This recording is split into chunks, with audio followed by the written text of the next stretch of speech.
Ash here from HSP Vehicle Accessories, and today I'm here to show you the HSP Armour Bar. Let's take a look.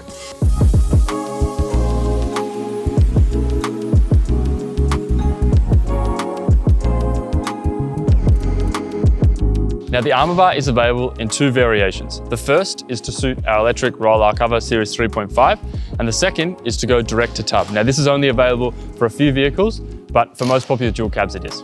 Now the roll-R cover has slim side rails, and this is perfect for mounting on sports bars. In this case, it ensures the HSP Armour Bar does not go above the cab height. Now a fantastic point of the Armour Bar is its middle curve extension. Now this ensures that you can mount things like LED lights or light bars across the top of your Armour Bar. Plus, for some models where the brake light is actually hidden, we also have an LED brake light built into that Armour Bar. Now it's made from alloy with a powder-coated black finish, and it's got this really nice base plate as well. Now this ensures that your sports bar is really lightweight and helps with your vehicle GBM. So there you have it. That's a really quick walkthrough of the HSP Armour Bar. To learn more, visit our website www.hsputlist.com or give us a call at 1300 441 498.